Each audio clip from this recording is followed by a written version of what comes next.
Bonjour Laurent Guyeno, Bonjour. pouvez-vous vous présenter et nous dire comment vous en êtes arrivé à écrire ce livre?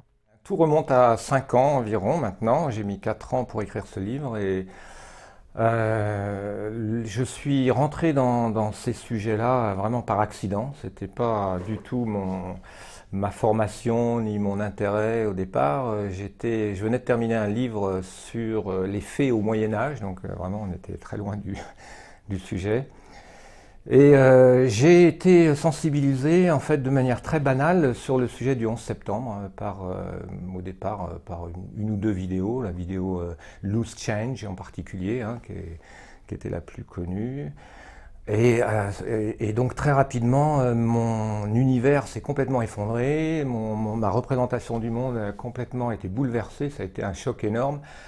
Et ça m'a pris un certain nombre enfin, ça m'a pris du temps à essayer de comprendre si c'était possible, si c'était vrai que tout ce qu'on nous avait raconté sur le 11 septembre était faux. Et donc c'était, alors moi j'étais pas très précoce, hein, c'était en 2000, ça devait être en 2010, non, 2008, 9, enfin, je sais plus exactement, ouais, mais voilà, donc pendant tout ce temps-là, jusqu'en 2008, j'étais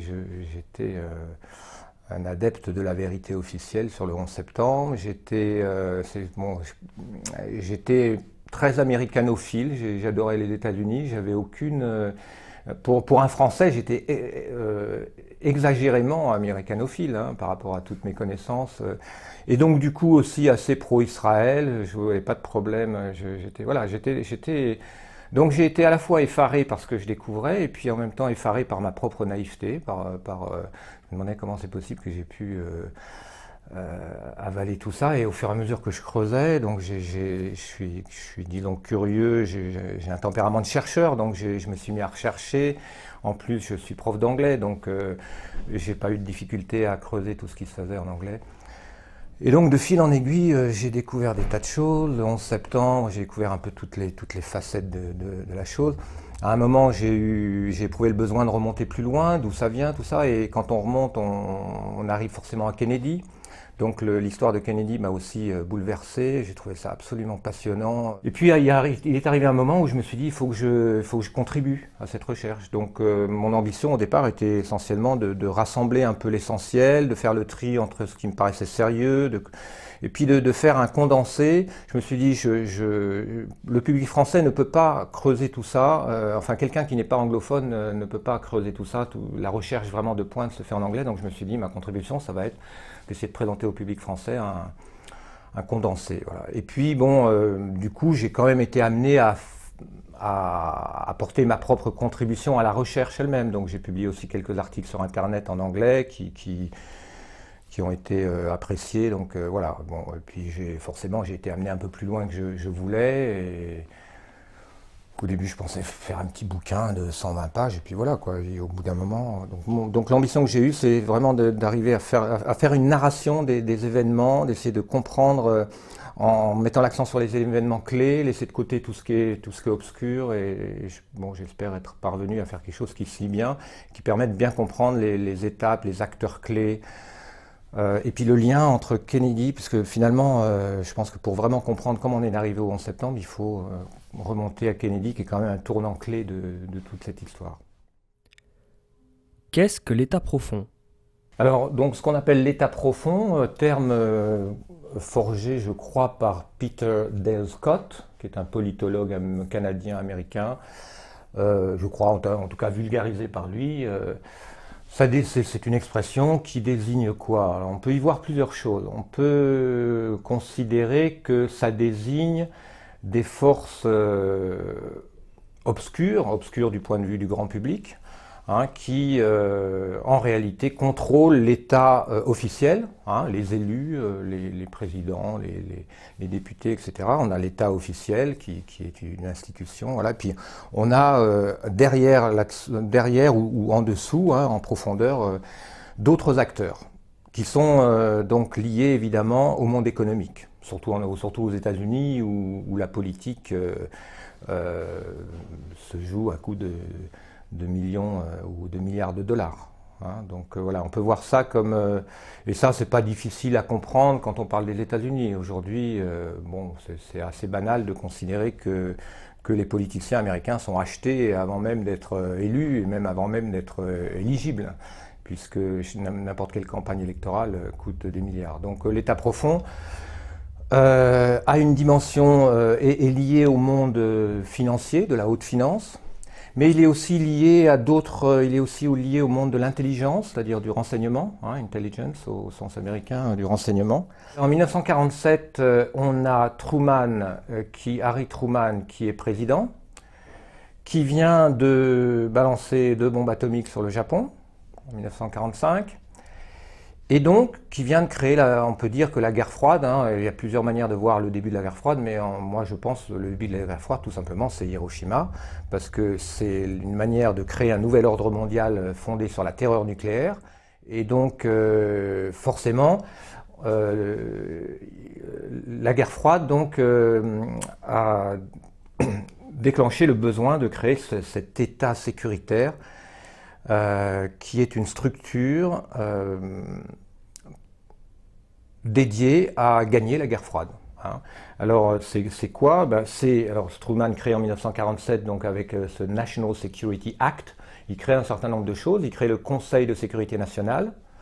Plus tard, qui aura un conseiller, qui aura un chef, le conseiller de sécurité nationale, qui est une personne donc, qui devient de plus en plus importante dans la politique étrangère, qui n'est pas un élu, mais qui est donc un personnage clé de l'État profond, qui est un peu entre les deux.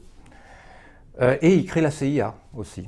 Donc la CIA, c'est vraiment la pièce maîtresse de l'État profond, du moins plus maintenant, je pense, mais dans ces années-là, pendant longtemps, ça reste la pièce maîtresse de l'État profond. Quand on étudie l'histoire de la CIA, surtout à ses débuts, elle est dédiée au néocolonialisme américain. Elle est dédiée alors, à la guerre froide d'une part, mais aussi, puisqu'elle intervient en Amérique latine, elle fait plein de choses, elle déstabilise des tas de gouvernements.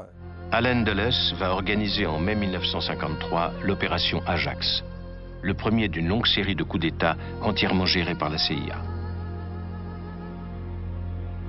À Téhéran, le premier ministre iranien Mossadegh vient de décider la nationalisation de l'Anglo-Iran Oil Company. Les Britanniques organisent un embargo international à l'encontre de l'Iran, plongeant le pays dans le chaos. Mais les compagnies pétrolières anglo-saxonnes qui quittent le pays jugent cette mesure insuffisante et poussent le Premier ministre anglais à demander au président Eisenhower de les aider à se débarrasser de Mossadegh. C'est Allen Dulles qui mettra au point son renversement et le retour au pouvoir du jeune Shah Reza Pahlavi qui dirigera le pays jusqu'à sa chute 25 ans plus tard. Ça n'a pas été un coup d'État parfaitement organisé. C'était plutôt quelque chose d'assez fou. Et vous savez qui était derrière tout ça? British Petroleum, BP. Le Premier ministre anglais est venu voir Eisenhower et lui a dit « Nous risquons de perdre les puits de pétrole iraniens, et nous en avons besoin, comme vous avez besoin de ceux de l'Arabie Saoudite. » Et les Américains y sont allés. On ne pouvait pas laisser tomber l'Iran, mais d'un autre côté, on n'allait pas refaire une deuxième guerre de Corée en Iran. L'opération clandestine était la solution la moins coûteuse. Et comme la CIA était inactive et qu'Allen Dulles venait de prendre ses fonctions avec pour mission d'agir, il l'a fait. Et d'après lui, le moyen le moins onéreux de montrer que nous étions une grande puissance, c'était de renverser des gouvernements, mais en confiant ce travail à la CIA. Ça a été un si grand succès qu'ils se sont dit, pour le Guatemala et les autres pays, on n'a qu'à faire comme ça, c'est beaucoup plus simple. Et la question de savoir si c'était moral ou immoral. Elle est dédiée à maintenir une sorte d'hégémonie économique et militaire des États-Unis. Vous dites dans votre livre que la CIA est en partie indépendante vis-à-vis du président. Pouvez-vous nous l'expliquer? Oui, ça c'est en vertu d'un principe qu'on appelle plausible deniability, le déni plausible, qui est inscrit dans ce National Security Act de 1947 et donc dans les statuts de la CIA, qui dit que pour des raisons pour protéger le président, la CIA doit organiser toutes ces opérations secrètes. En gros, on peut dire sans en informer le président.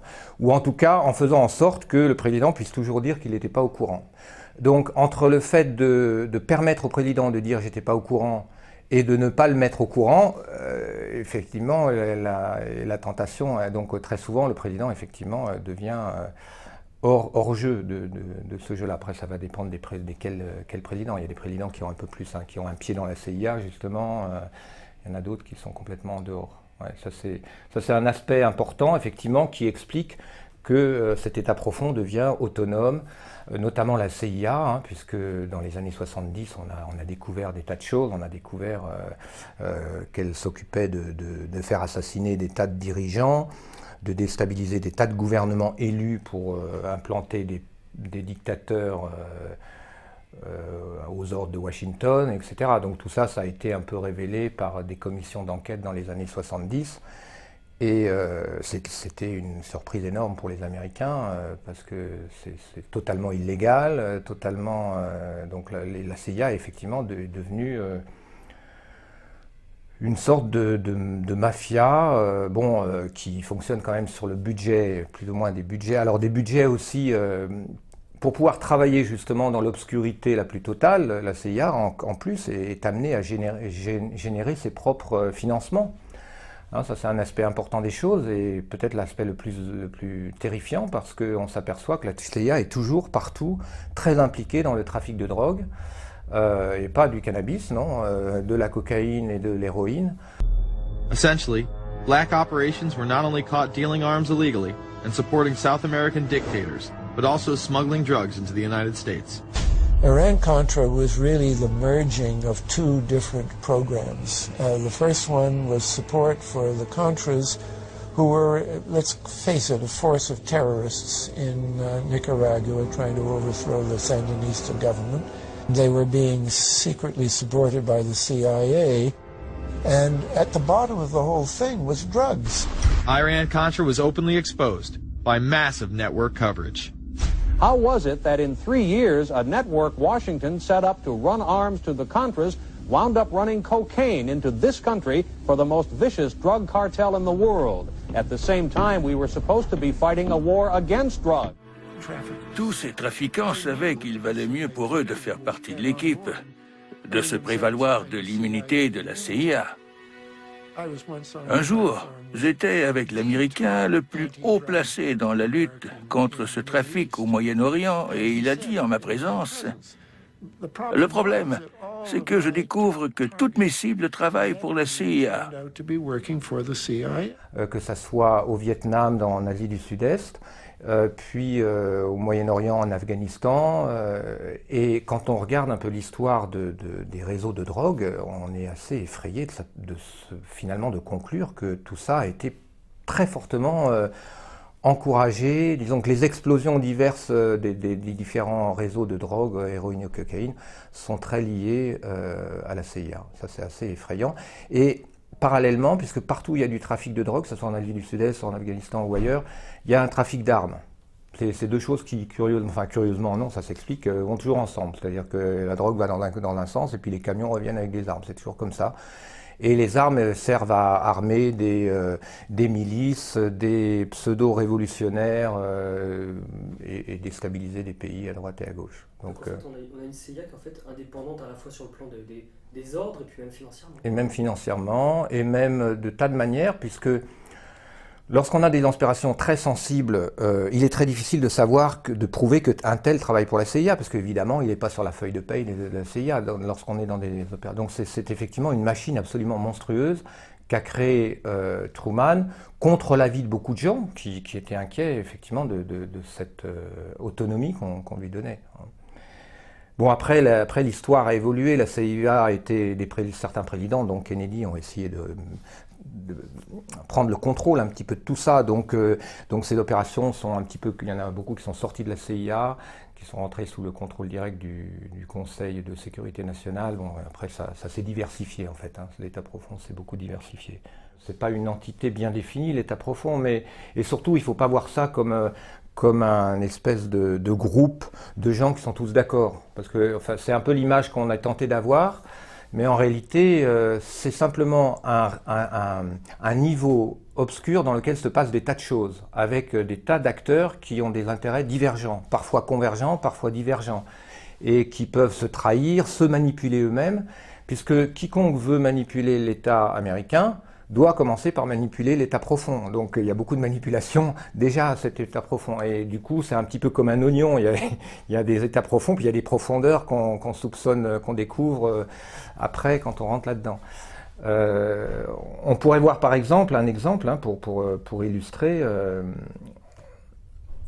c'est ce qui s'est passé, ce qu'on voit se passer à partir de Reagan, de la présidence de Reagan, entre le clan, enfin après la présidence de Reagan, entre le clan Bush, on peut dire, hein, qui est lié au clan Rockefeller, Harriman, enfin tout un monde de financiers plutôt WASP, hein, plutôt anglo-saxons, hein, et puis les néoconservateurs.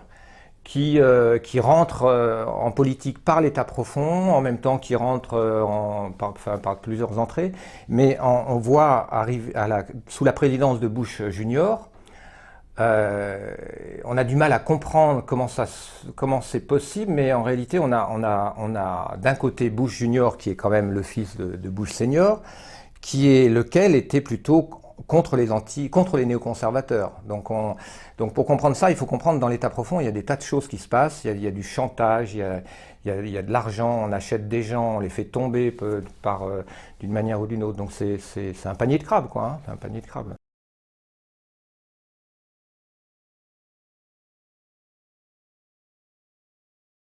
Alors JFK, lui, fait partie de ce monde économique, hein, donc c'est un personnage, évidemment, il a beaucoup d'ambiguïté. Jack Kennedy, moi je recommande pour vraiment comprendre Kennedy, outre mon livre, mais mon livre s'appuie beaucoup en fait sur un livre extraordinaire de James Douglas, qui est maintenant traduit en français aux éditions 2001, et moi que j'ai lu 5 fois parce qu'il m'a énormément ému. Bien qu'après, je me suis aperçu qu'il manque peut-être certains éléments, mais on saisit bien la dimension de Kennedy, hein, qui est un individu tout à fait exceptionnel, hein, qu'on ne peut pas réduire à sa famille. C'est une famille exceptionnelle, mais John Kennedy lui-même et son frère Robert sont 2 individus exceptionnels, et donc qui ne se réduisent pas à simplement leur monde. Mais ils sont quand même issus de ce monde de la haute finance, irlandaise, enfin dans un espèce de clan irlandais, voilà. Mais c'est un personnage, voilà, qui a utilisé l'argent de son père pour faire des choses que son père n'approuvait pas forcément. Il faisait pas le travail enfin il n'était pas aux ordres de son père, pas du tout. Hein. D'accord. Mais enfin, il y a cette dimension dans Kennedy. Bon, si on résume en fait le parcours de Kennedy et puis son affrontement avec l'état profond. Hein, il y a quelques épisodes clés. Il y a l'épisode de la baie des cochons. À Cuba, Fidel Castro, qui vient de chasser le dictateur Batista, nationalise les plantations de sucre détenues par les Américains. Dès le lendemain, commence l'escalade. Fin des prêts à Cuba, rupture des relations diplomatiques entre les 2 pays et accord commercial soviéto-cubain. Castro défie Washington et s'affiche avec le chef du Kremlin, Khrouchtchev. Il était un très mauvais exemple pour les autres pays d'Amérique latine. L'idée qu'une petite île se rebelle contre Washington et déclare qu'elle ne serait plus un pays satellite, c'était inadmissible. C'est Eisenhower qui avait remis à John Kennedy, le jour même de la passation de pouvoir, le dossier baie des cochons. Un complot organisé par Richard Nixon, qui était alors persuadé d'être élu contre Kennedy en 1960, et Allen Dulles. Kennedy avait donc hérité du projet mis au point par la CIA, le renversement de Castro grâce à un débarquement dans la baie des cochons.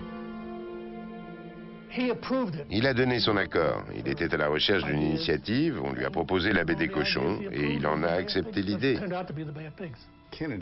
Kennedy venait d'occuper le bureau présidentiel juste après son élection. On lui parle de la baie des cochons, il déteste ça, mais il y va quand même. Et c'est un désastre intégral.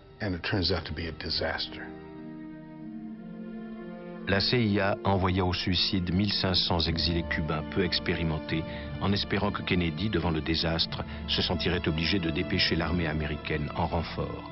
Mais Kennedy refusa et l'opération échoua. La CIA lui attribua la totalité de l'échec de la baie des cochons. Le véritable plan était que ces insurgés, entre guillemets, cubains, une fois débarqués à Cuba, évidemment n'auraient pas pu faire grand-chose, et donc auraient appelé à l'aide les États-Unis, qui, comme par hasard, avaient quelques porte-avions pas trop loin, et sous la pression, Kennedy aurait été obligé d'autoriser l'intervention des États-Unis. Mais il avait dit, il n'est pas question, il l'avait dit, je signe, mais il n'est pas question qu'il sentait le coup venir, donc il l'avait dit, pas question que les États-Unis interviennent officiellement. Et donc lorsqu'il a été mis au pied du mur, si vous n'intervenez pas, ces pauvres malheureux cubains, ils vont se faire massacrer, il a dit, je signe pas. Donc il a téléphoné même personnellement à l'amiral de la flotte locale pour lui interdire toute intervention. Donc il a fait échouer l'opération de la baie des Cochons. Hein. Du point de vue de la CIA, il l'a fait échouer. Mais il a compris que la CIA avait cherché à le berner. Il a donc, on a des tas de citations rapportées par des témoins où il dit il faut absolument que il a compris que la CIA serait un ennemi terrible contre lui, donc il projetait déjà de la détruire, et peu après il a fait, enfin de la détruire en tout cas, de la réduire dans sa capacité de nuisance. Et il était absolument hors de lui. S'il avait pu, il aurait démoli la CIA. Il était dans une telle rage qu'un mois avant sa mort, il a dit « Je vais prendre la CIA, la mettre en pièces et la répandre aux quatre vents ». Vous avez déjà vu des petits bouts de CIA? Je n'en ai vu nulle part. Personne n'a jamais réussi à la démanteler, la CIA. John Kennedy décide de réduire les pouvoirs de la CIA et de se séparer de son puissant patron, Allen Dulles, qui est forcé à donner sa démission. Kennedy, en présence de Dulles, nomme comme directeur John McCone, un petit homme effacé, discret. Allen Dulles est furieux contre ce qu'il appelle son limogeage. Il était depuis 10 ans l'incarnation même de la CIA. Donc bon, il y a l'opération de la baie des Cochons qui instaure un climat de méfiance extrême entre la CIA et Kennedy. Il y a après la crise des missiles cubains en octobre 62. Le monde a vécu une semaine dramatique. En mission de surveillance au-dessus de Cuba, les avions U-2 américains photographiaient la construction et l'établissement de rampes de lancement de fusées dont l'existence ne pouvait plus passer pour une mesure défensive. Or, Cuba n'étant qu'à 200 km, les côtes américaines jusqu'à New York étaient tenues sous le feu des fusées à courte portée, tandis que les engins à moyenne portée menaçaient les 2/3 des territoires des États-Unis. Ces photographies allaient déclencher l'alerte. Dans un discours imprévu, le président Kennedy dénonçait le péril. Ces bases, disait-il, ne peuvent avoir d'autre raison que de fournir une force de frappe nucléaire dirigée contre nous.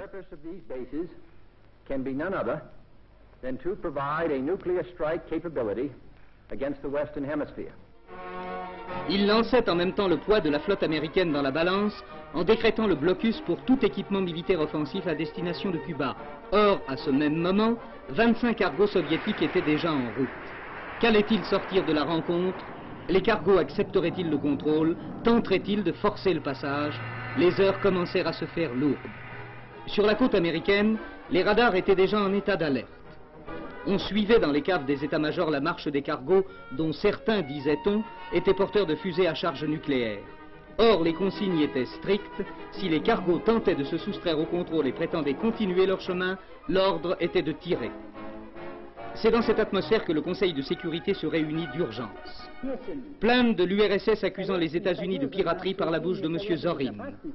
Et Kennedy est soumis à une énorme pression de la part des grands généraux du Pentagone, qui sont des héros de la Deuxième Guerre mondiale, en particulier général Lemay, qui a réduit le Japon en cendres, qui a le chef de l'Air Force, hein, donc un criminel de guerre, on pourrait dire. Hein, si les États-Unis avaient perdu la guerre, il aurait été jugé comme criminel de guerre, mais ce sont ce qu'on appelle les Cold Warriors, hein, c'est-à-dire les guerriers de la guerre froide, hein, qui n'ont qu'une idée en tête, c'est gagner la guerre froide.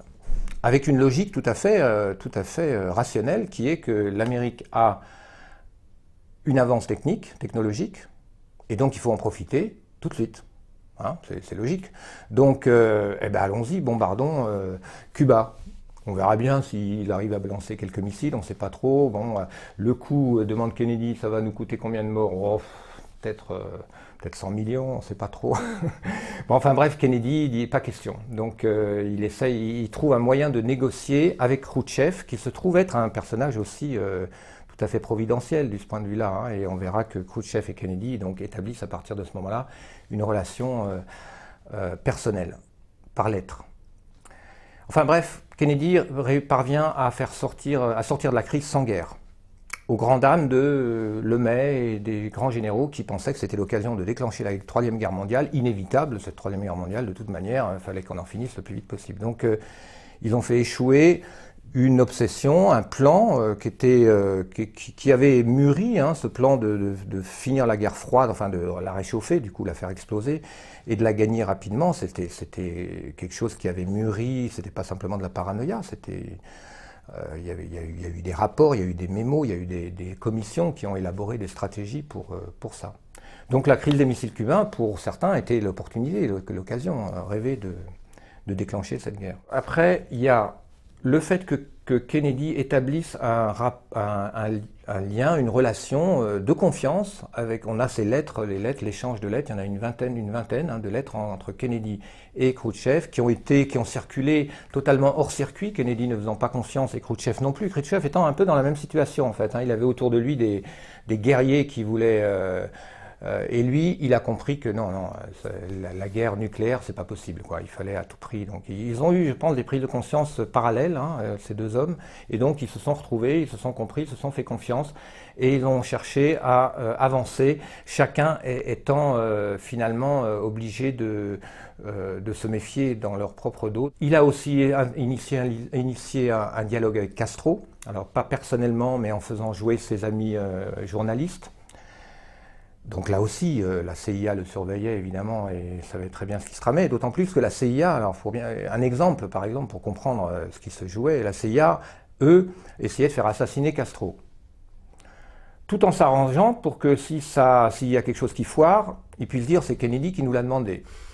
Alors que Kennedy n'était pas au courant, ni Kennedy John le président, ni le chef théorique de la CIA, non il n'est pas chef de la CIA par contre, il est chef du FBI, l'Attorney General, c'est-à-dire le ministre de la Justice, qui est Robert Kennedy, le frère cadet de Kennedy.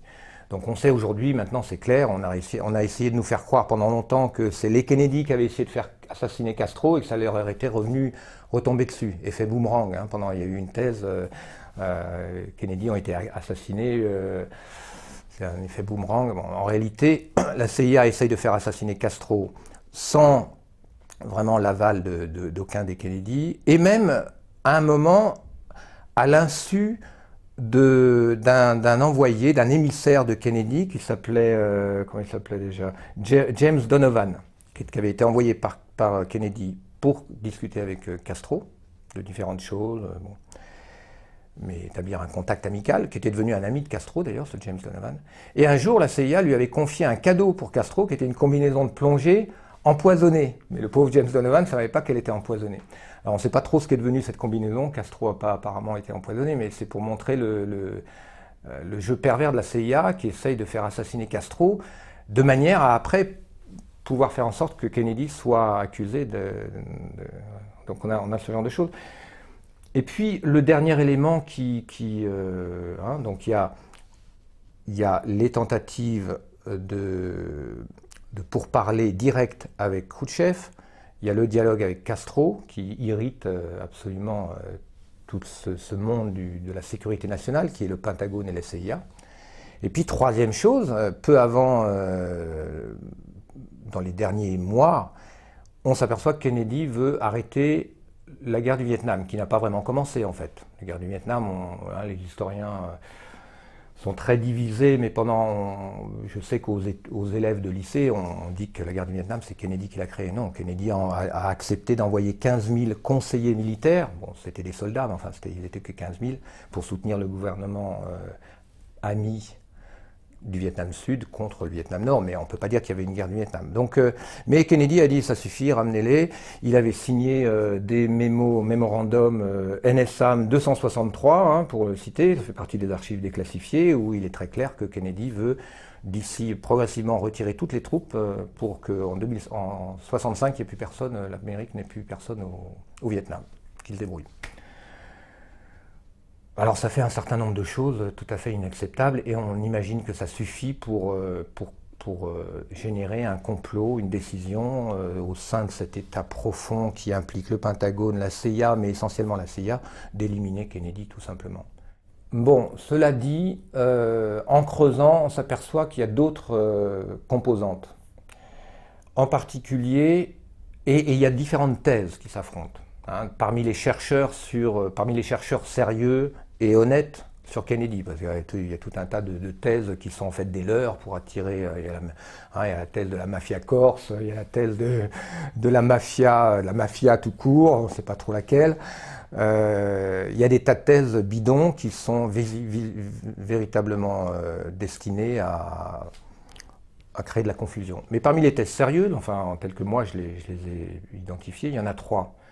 Il y a cette thèse-là qu'on vient de dire qui effectivement fait porter le soupçon principal sur la CIA, hein, parce que le Pentagone peuvent être d'accord, mais ils n'ont pas les moyens, c'est la CIA qui a les moyens d'organiser un tel assassinat. Donc la CIA, Richard Helms, le patron des opérations clandestines, mais il y a quelques problèmes avec cette thèse, notamment le fait que tel que le complot a été préparé, visiblement, avec un Oswald, James Lee Oswald, un patsy, comme on dit, c'est-à-dire un espèce de bouc émissaire, un lampiste, on peut traduire ce terme patsy, qui s'applique particulièrement à Oswald, qui a été préparé pour faire porter le chapeau aux soviétiques et aux cubains, puisqu'il aurait été communiste, etc. Il y a tout un tas de liens. C'est un personnage qui a été fabriqué, on a fabriqué son histoire pour qu'au moment où on l'arrête, on puisse dire « Ah, c'est un communiste ». Et donc, voilà. Donc, visiblement, le but était de faire une opération sous fausse bannière, tout simplement. Tel qu'on en retrouve après, c'est même le prototype de l'opération sous fausse bannière. Après, on parlera une autre fois de Ben Laden, mais c'est la même chose. C'est un faux coupable qui est fait pour faire porter le chapeau à la puissance ennemie. Et donc, du coup, pour en même temps déclencher cette Troisième Guerre mondiale, déclencher une invasion de Cuba. Évidemment, c'était pour que le public américain soit préparé à comprendre que la vengeance implique qu'il faut aller bombarder Cuba. Et après, advienne que pourra, évidemment, les soviétiques. Donc visiblement, mais ça n'a pas eu lieu. Donc ça pose question, ça déjà. Si le complot a bien fonctionné, pourquoi après il n'y a pas eu la guerre contre Cuba ? Alors il y a eu la guerre contre le Vietnam, il y a eu l'escalade de la guerre du Vietnam de Johnson.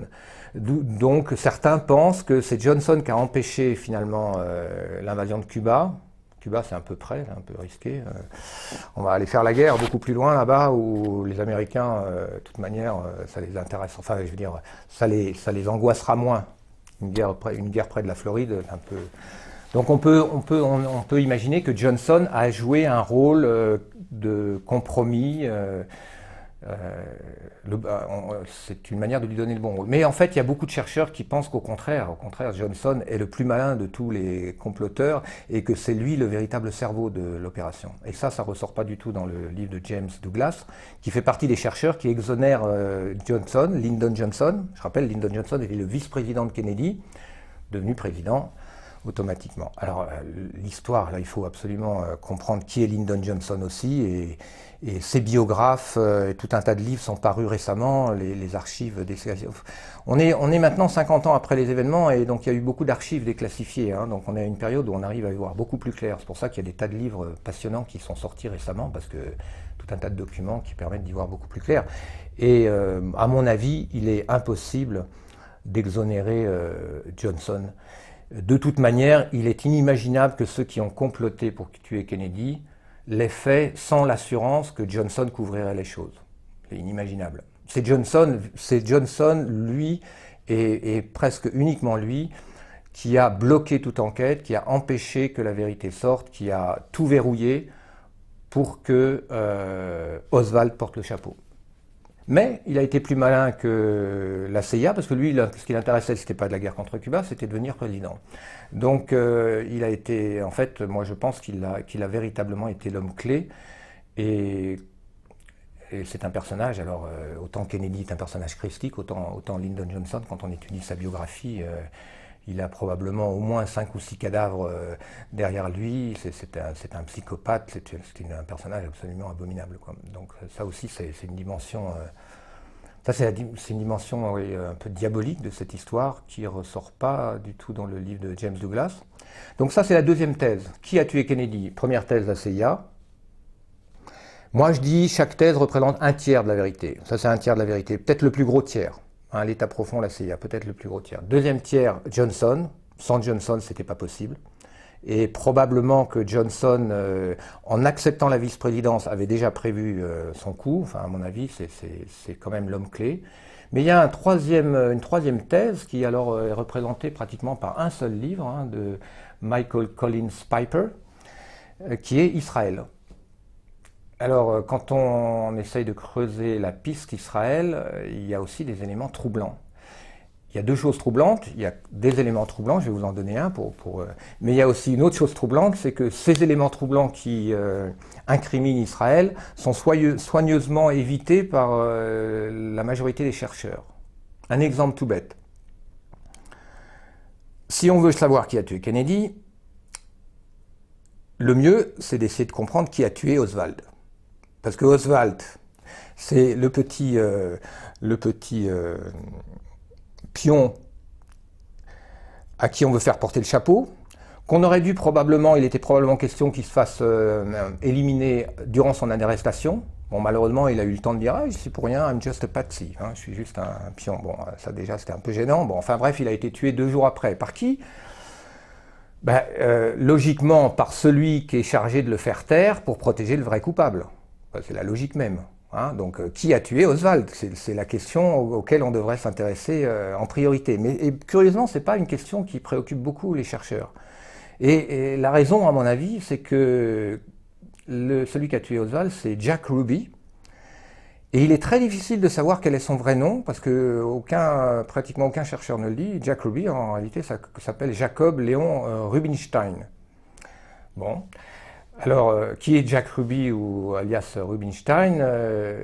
Ça fait partie des éléments, c'est un exemple, hein, je vous donne juste un exemple d'éléments qui conduit vers Israël, mais cette piste est curieusement, enfin ça pose question, elle est soigneusement évitée par beaucoup de chercheurs qu'on peut pourtant difficilement soupçonner de...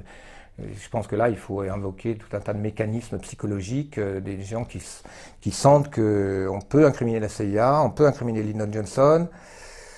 Si on incrimine Israël, là, on est dans un autre... on risque plus gros. Je pense qu'on est forcément obligé d'invoquer ces choses-là. Parce que Jack Ruby, par exemple, en gros, hein, lorsque vous lisez les livres intéressants sur Kennedy, on vous dit qu'il était lié à la mafia, etc. La mafia?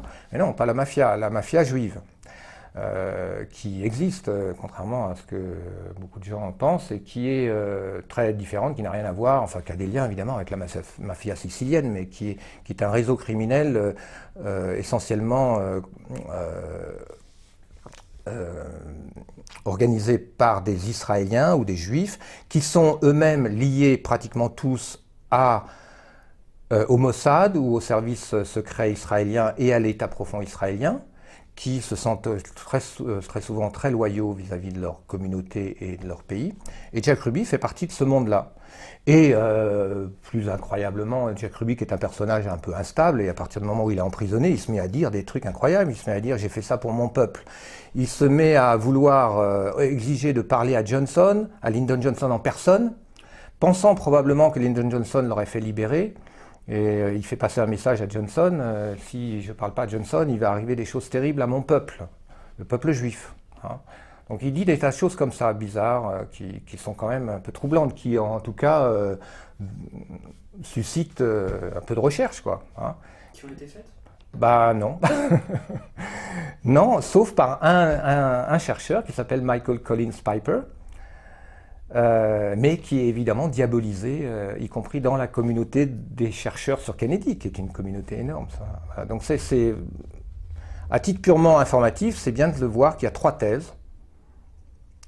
Il y a la thèse dominante, CIA, et une thèse un petit peu qui est montante, qui à mon avis va finir par l'emporter un peu, qui est la thèse Johnson, avec quelques livres récents très très intéressants qui démontrent à quel point Johnson était impliqué jusqu'au cou. Et puis il y a cette thèse qui montre quand même des éléments incriminant Israël,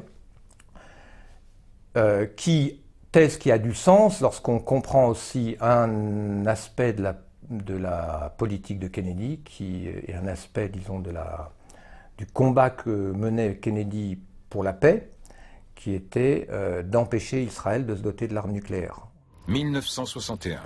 John Kennedy est élu président. Tel Aviv constate alors que le soutien de Washington faiblit. Kennedy, plus qu'aucun autre président américain, cherchera à freiner le programme de développement nucléaire israélien. Les deux pays ont connu des périodes de forte tension, surtout lorsque Kennedy a exigé pour les Américains un accès à Dimona.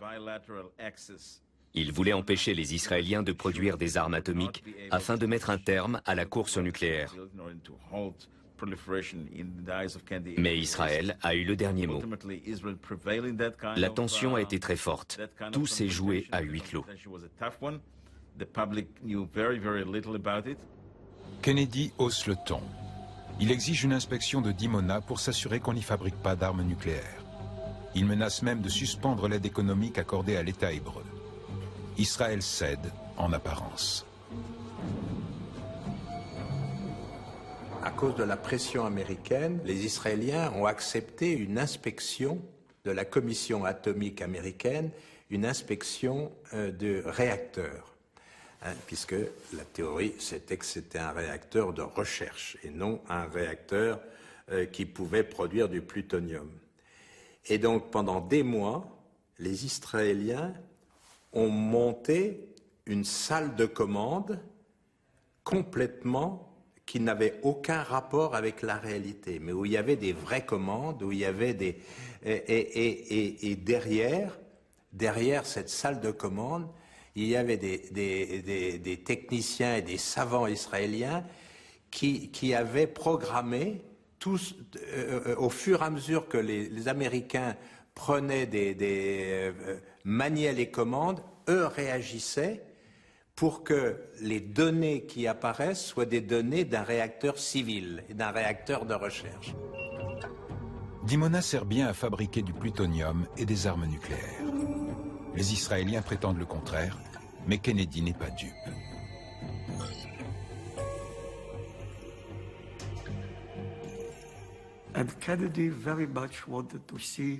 Pour Kennedy, la signature du traité de non-prolifération nucléaire était une priorité.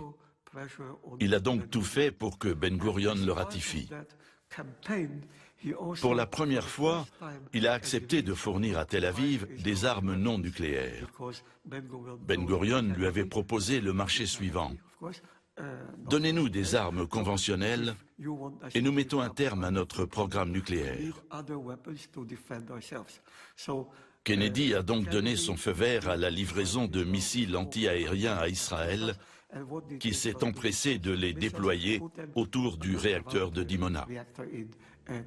Il y a un affrontement souterrain entre Kennedy et Ben Gurion, en 1963 notamment, très très dur, dans lequel Kennedy écrit des lettres adressées personnellement à Ben Gurion, dans lesquelles il le met en demeure d'accepter des inspections tous les 6 mois de ce fameux site de Dimonia où on sait très bien que vous êtes en train de fabriquer de la bombe atomique.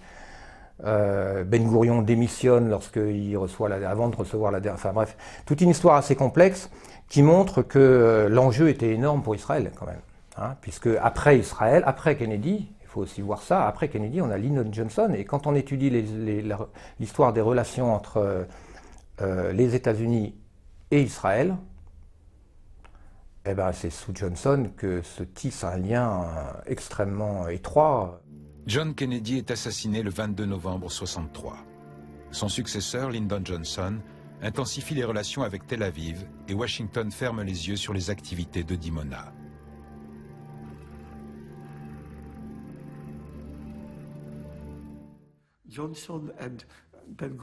Johnson et Eshkol, le successeur de Ben Gurion, ont conclu un accord simple. Vous, Israéliens, ne dites rien, et nous, Américains, ne savons rien. C'est Johnson qui a fait d'Israël, une sorte de, alors selon la thèse de Chomsky, une sorte de tête de pont des États-Unis. En tout cas, c'est sous Johnson que ce lien très très fort, très complexe, est fondé. Donc on voit que l'enjeu était énorme pour Israël et les bienfaits qui ont résulté de l'assassinat de Kennedy sont gigantesques.